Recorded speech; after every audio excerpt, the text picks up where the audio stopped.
This is Majo John Madden, Juanito, making my first video ever from the back porch of where I'm staying for a few days with my friend Megan outside of Asheville. This is the new house that she and her husband are building out behind their house, and I'm the first person to ever stay back here, and my bedroom is right behind me through that window where they have a sofa that was very comfortable last night. And then the porch, which is the primo spot for being with the garden and their chickens. And I just had the sleep of a lifetime. 8 hours that passed like 10 minutes after 3 nights of sleeping on the street. After which, Megan, seeing my message, said, "Come out to my place." And it's almost identical in structure to my friend Petula 5 years ago saying, "Get out of COVID-infested Asheville, come out to my place in the mountains." The structure is almost identical. They're almost the same age. It's astonishing. It's astonishing what a flashback. And Megan is awesome. And her whole family had been clients of mine at Earth Fair. And when she said, "Well, let me show you a picture of Eli, my husband, you might remember him." And I remembered him even way more than her, because what a guy that man is. And I said, "Oh my God, Eli, yeah, I love that man." And he literally is a world famous canoe instructor and canoe competitor himself, who right now is off in Europe teaching canoeing in Spain. I mean, he's the mountain of a guy. So Megan had responded to a message I left on a little group thread I have on Facebook of about 10 people, local and long distance, who have been following my journey.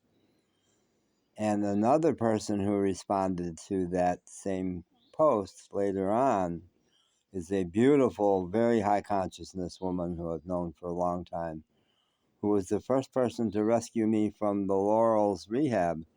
She took me in her beautiful car out for a couple hours, and I was hopelessly smitten with her after those 2 hours, and she was not. And she left me a really wonderful message saying, "We're going to be great friends," right?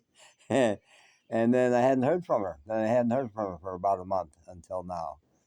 And she said in her lovely message, "This is exactly the kind of situation I have been envisioning for you.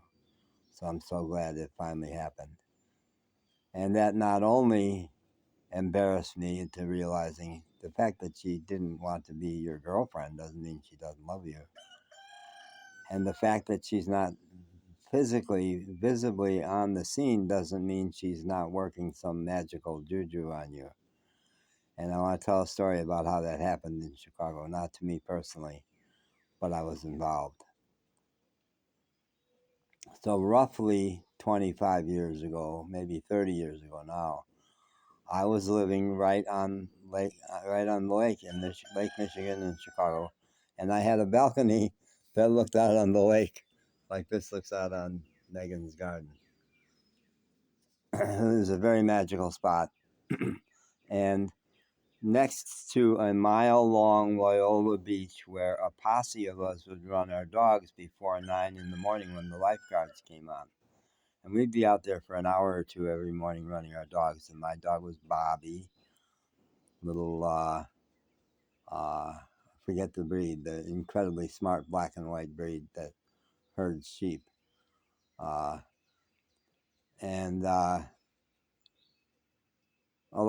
There's maybe 20 of us in that pack of that posse of people. And mostly we didn't even know each other's names. I was Bobby's dad, and so-and-so was Petey's dad. And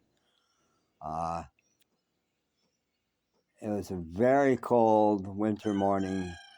It had been an incredibly cold winter and huge ice flows. The lake was not frozen solid. It never did that. but there were huge ice floes floating around in the lake. And our dogs, most of them, love to fetch things out of the lake, and they'd exhaust themselves doing that again and again and again. And this wonderful woman whose dog was named Petey, he was a big old black dog. At some point, somebody said, "Where's Petey?" And that prompted a whole lot of frantic looking around up and down the beach out in the water. And finally, somebody spotted Petey way out in the water, pathetically holding on by his long front paws to an ice floe and whimpering and dying, clearly, in that frigid, frigid water. So what are we going to do? What are we going to do? How are we going to... Screaming, Petey, Petey. No, he was just holding on for dear life, and the life draining out of him, probably. So after about and maybe 30 minutes of this, helpless, Petey let go of that ice floe and started to swim for shore. And meanwhile, Clay, this really athletic, great young guy, and I was 50-something back then, had been scouring the shore because it was all ice. It was all ice along the shoreline and very slippery, so easy to fall into the lake yourself. And he had found a spot where he led me there. I helplessly followed him there, going, "What are you doing, you madman?" And he went down to a spot right up against the water where there was a thin coating of ice leading out to open water. And he, idiot that he was, stretched out on that, who knows how thick, not very thick piece of ice, to where his hands could reach the water.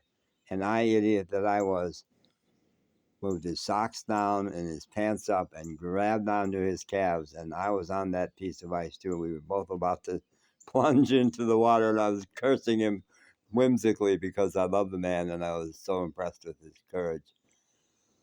And Petey swam to us, and Clay, I don't know how he had the upper body to do this, stretched out as he was, grabbed that huge dog and pulled him out of the water up on the ice, which did not break. And we brought him up, and Petey's mom and everybody took care of Petey, and they took Petey home to put him in warm water. So a woman who was one of the flakiest, most beautiful, most sensitive women in the pack had left in the middle of all the frenzy because she just couldn't bear it. Couldn't bear to stand there watching Petey die. She comes back after Petey has long been taken home to be rehabbed. And people said, Petey made it. Petey's alive. And she said, I know. Well, how do you know? Well, because I went home and I called on all my angels and all my powers to rescue Petey, and at a certain point I knew it had worked.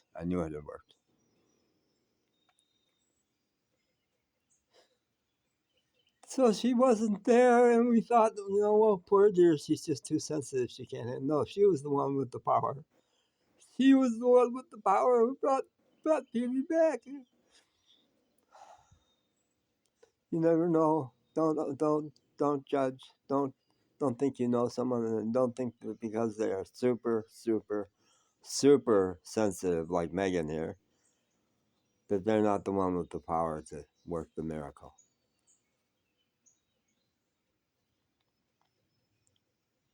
And I hear a loud voice saying, "You said it, John. Shut up." And I will. Juanito, signing off.